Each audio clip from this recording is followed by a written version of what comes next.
Greetings, everyone. GleeCon here again with another episode of Lore of Warcraft. On our last episode, we read a chapter in Cycle of Hatred where Jaina sees that Egwene has something to do with something, or she's at least encountered. Maybe she does, maybe she doesn't, who knows? We will find out. We've also been doing the parallel story, not story, but parallel adventure through the World of Warcraft Dungeons and Dragons campaign setting, and we're going to continue that now with Chapter 3, Classes.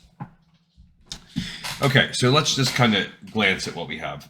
We know the main classes that actually existed in Classic, so let's kind of go through here. Now, in Dungeons and Dragons, we're giving us the Arcanist. Now, that doesn't exist in World of Warcraft. What does are mages, and I mean, if you look, it says this includes necromancers, which don't exist in as player characters, and warlocks. So the Arcanist here is the warlock and the mage. So that does take two of the classes from Classic. Barbarian does not exist. So yes, it's a Dungeons and Dragons staple, but it doesn't really exist. It can be a type of warrior, but if you see down here, we have warriors. Healers, okay, well that could be priests, but they are also including druids and shamans in this class, which means that DPS, druids, priests, shamans, tanks of other forms for druid, they're not existing as of yet. So those specs aren't existing. There are paladins, cool. Rogues, awesome. Scouts, okay, I guess we could consider a scout sort of like a marksman hunter. So that gets us there. Tinkers don't exist at all, and even though I think that something like that or a steam knight or something would be cool.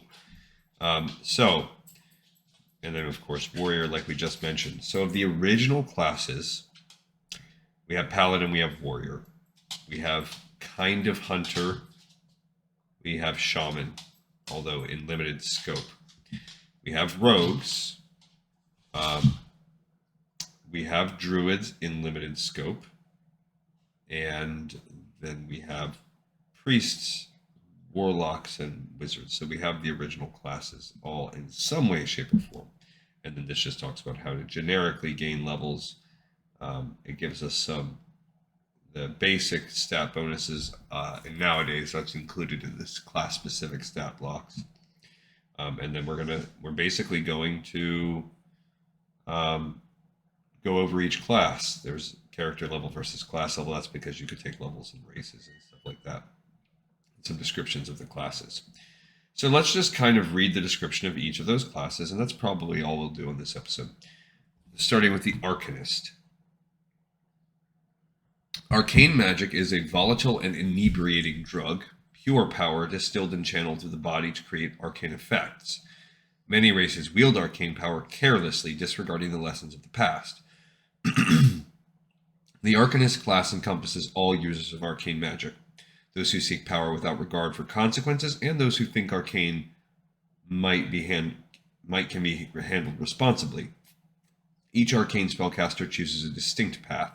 Those who wish to manipulate arcane magic must choose the way of the mage, necromancer, or warlock. And the warlock would be more fell magic. Each path specializes in a particular kind of magic, which reflects the nature and practice of the arcane arts on Azeroth. In a world effectively forged in war and beset by pervasive evils such as the Scourge and the Burning Legion, Arcanists have gradually come to excel in specific areas of arcane magic. What Azeroth's Arcanists might lack in versatility, however, they more than make up for in the abilities they acquire and the powers they wield within their chosen paths. Lack of... Sorry. Just can't shake this cold that I've had, and I thought I was getting better, and it's starting to feel more congested today than I have been for the past couple. By lack of versatility, they mean you don't have the different, like, evokers, conjurers, stuff like that. Dwarves, gnomes, high elves, humans, trolls, and Forsaken can become mages. Notice that they've cut out... oh, I see. Humans and Forsaken could be necromancers. Warlocks are uncommon, but basically all the same plus orcs. Orcs and blood elves, I guess, although that's not included in this set. Okay, and then we get to some class spells and class features. This is a Dungeons and Dragons thing. Human mage. They give a human mage starting package. As an arcanist, you can be a mage, and they give you can have a familiar elemental, counter spell, fire and frost. Those are the specs basically. Necromancers, which that's not really part of it, so we don't need to. That'd be an NPC thing. And then warlocks. This is the basics of how to have a familiar. Again, that would be way more important if you were a warlock. They have a fell companion exactly, so that they're a lot more strong with that. They get demonologist and slave outsider, demon mastery. Yeah, cool. Okay, let's see how barbarians play this. Look at that one-handed barbarian. The barbarian is a ferocious warrior. He is uncivilized and brutal, relying on instincts, anger, and raw physical might instead of tactics or fancy swordsmanship. His rage is frightening to behold, and it allows him to smash apart his enemies while ignoring all but the most brutal blows. He has a connection with nature's primal elements. This class is most commonly found among races that dwell in the wild. So this is for orcs and trolls. They're basically orc and troll warriors. But orcs, really, they can both be either. I feel like this is unnecessary, but whatever. Let it stay because it's popular. It'd be like a spec of warrior. They're illiterate. That's no longer a thing. They have the rage, of course. Those in uncanny dodge, trap sense. These are all actually still common among barbarians now. Ex-barbarians. They lose the ability to rage if they become lawful, and an orc barbarian is the common starting package. Okay, healers. I like the Tauren that we have there. That's actually, I think, a piece from the Warcraft board game. Again, something separate that I love. Healers are gifted and powerful spellcasters who draw power from nature, faith, and spirits. Regardless of the source of their magic, they do not deal with the tainted energies of the arcane. Instead, healers find their power in the world around them or in the spirits or eternals they venerate. So it says druids can be part of the Alliance and the Horde, Night Elves and Tauren, respectively. Humans, dwarves, and high elves can become priests of the Holy Night, and night elves can also be priests of Elune. And it says that the jungle trolls and Forsaken can also become healers. Although how they're doing that, I guess we'd have to find out. Maybe from the Loa and from some weird connection to the light still left over. Shaman are orcs and Tauren. I didn't know Tauren could be shaman in the beginning. And now they say trolls can as well. That's sort of like the witch doctors. They're neutral. But yeah, so this is like Arcanist where there's multiple healer. I don't like that. Just make each one of those their separate class. Like in the game, I feel like that's a wasted opportunity. They do gain domain spells like a cleric. They follow the healer's path. They pick one of their 3 paths, and they have to also pick chaotic, evil, or good. And they have the alchemy brew potions as part of their class package. We have Tauren Shaman starting package, the healer path. So if you choose the druid path, again, why not make it its own class? It's so different. You gain some nature spells there, animal companion, more importantly, wild shape. And they gain Dreamwalker, which makes sense. And here's the specs on how to work with an animal companion as a druid, but again, that does not make its way into the game, so not as important. And they have alternative animal companions, probably, as opposed to the Dungeons and Dragons ones. Group Stride, that's actually kind of like Pass Without Trace now. And Greater Dreamwalk, Timeless Body. The Priest Path gives them Aegis, like the shell, like that divine, that little move that you can put on people that makes them take less damage for a few seconds. Smite, Compel, Greater Aegis, and Greater Compulsion.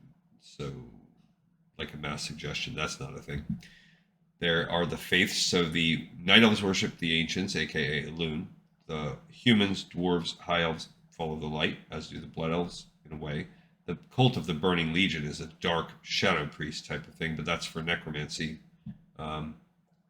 death, destruction, war, and that's the cult of the damned as well. And the sect of the dragons. So if you followed Ysera, Neltharion, and you got some of their powers, that's pretty neat. And dragon priests in like a bipedal form could do that. The shaman path, they have augur, flame tongue / frostbrand. Sure, that is actually flame tongue totem is something they still do. Ghost wolf, amazing. Here they summon it though. In World of Warcraft, you no longer summon it; you become one as a travel form, as we know. Purge they still have, and rebirth is the beast res, self beast res. That's still a part of their kit. And then they have domains. Just that's a holdover from Dungeons and Dragons. You pick if you want to be animal, death, destruction, elemental, healing, protection, spirit, or wild domain. All right, hunter. This wasn't even listed. What? Let's go back up. This wasn't listed as one of the classes. Look, healer. There's no hunter. So oversight, they don't list that, but here it is listed. So we do have hunter. Okay, cool. The hunter is a stalker in the wilds, living on the knowledge of his survival and skill with a bow or rifle. He's deeply in tune with nature, and some of its mightiest beasts are his allies. Of Azeroth's many creatures, few can resist the hunter's call, and fewer can survive his fury. Hunters are as varied as the world's many climates, but they are universally renowned for their amazing abilities to find their prey and bring it down. Anyone can be a hunter, and that's true still. It's one of the only, hunter and warrior, I think, are the only two anyone can be. That's cool. So you get sting, serpent sting, scorpion sting. So those are your shots. Aspect, monkey, hawk, beast. Those are still all the same. Cheetah, the wilds, taming your animals. So this is cool. And then you have the hunter's companion, which gets bonus HD, and so they're stronger, and that makes sense. So that's pretty cool. And they can gain more powerful abilities to have beasts. So in Night Elf Hunter is the starting package they give you. But yeah, basically, you have a lot of different martial shots, and you have a pet. Cool. The Paladin is a warrior of holy light. She upholds all that is good and true in the world and reviles all that is evil and sinister, especially undead in the Burning Legion. She offers succor to the beleaguered and smites her enemies with holy fervor. She's particularly potent against undead, as these creatures threaten the goodly races and the holy light burns them terribly. The presence of any evil is reprehensible to the Paladin, but she focuses her efforts on destroying undead and demons. It says humans and dwarves can be paladins. I think that stays the same, and they're the paladins of the Silver Hand. Yes, they have to be good, and they get Holy Strike, Divine Grace, Detect Undead, and their auras, which those are holdovers from Warcraft 3 that make their way into World of Warcraft. Aura of Might, Devotion, Healing. I don't think that's one that stays. Retribution, Resistance. I don't think so. Wisdom. So I don't know if those are old, but a few of those are gone. I think there's one that is maybe Concentration Aura or something like that. Maybe that's sort of similar to Wisdom. Divine Health. I wish that was true. I wish they had immunity to all diseases. Lay on Hands, Turn Undead. I don't think they have Turn Undead anymore, but they do have Detect Undead. And they gain some spells. Crusader Strike, Fist of Justice. Or some powers. And they have some spells, I guess, that would round out their Paladin kit. Human Paladin starting package. And if they become evil, they lose their powers. All right, we've got some rogues as well.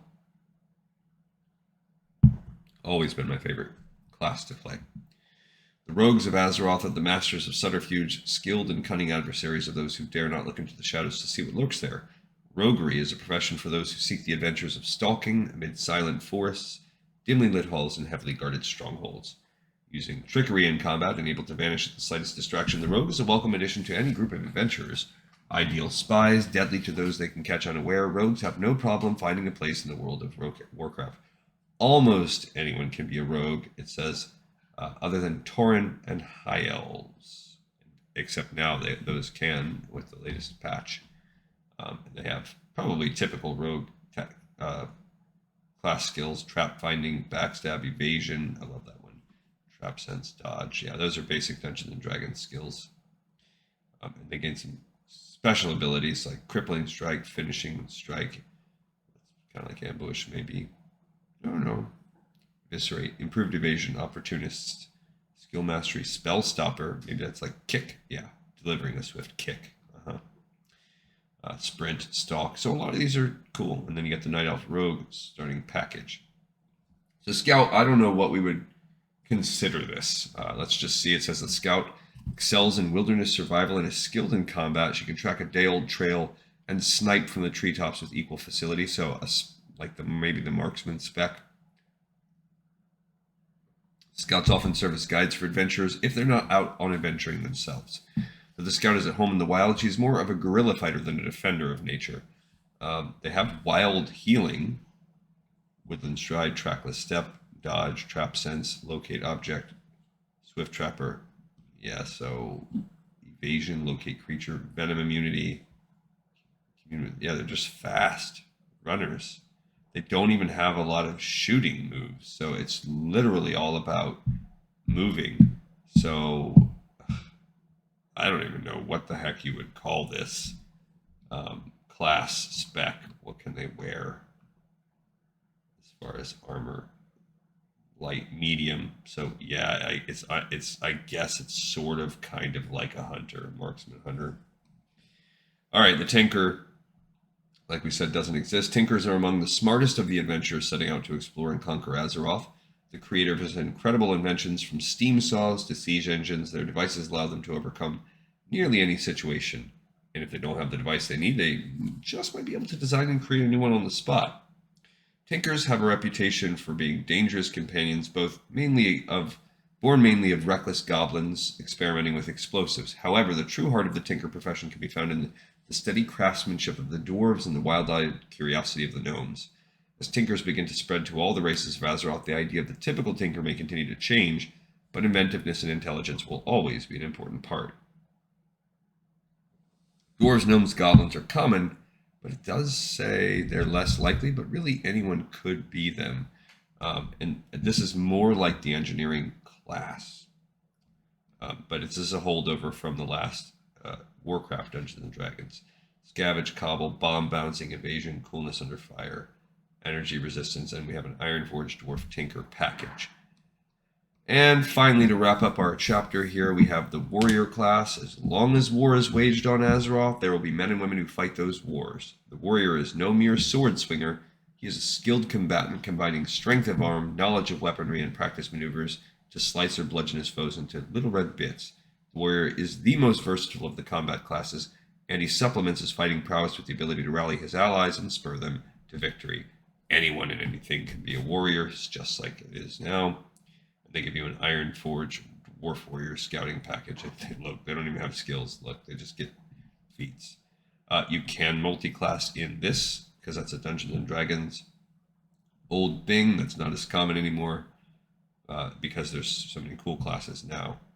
How do you give XP? There's a Forsaken rogue-looking thing. And that's it. So we will pause on that, because this has been long enough. And we will talk about Chapter 4, which is Prestige classes, next time. Cool. So we do have all of the classes and then some that are available in Classic. But they didn't do it in a way that I love. I wish they would have just been more cookie cutter and brought each class over, not necessarily included some of the others. But that's why this is not canon, really, and why it's a distinct flavor from the actual game. Hey, everyone. Thank you. Thank you for watching and for listening. Lore of Warcraft. This one's in the pipe. 5x5.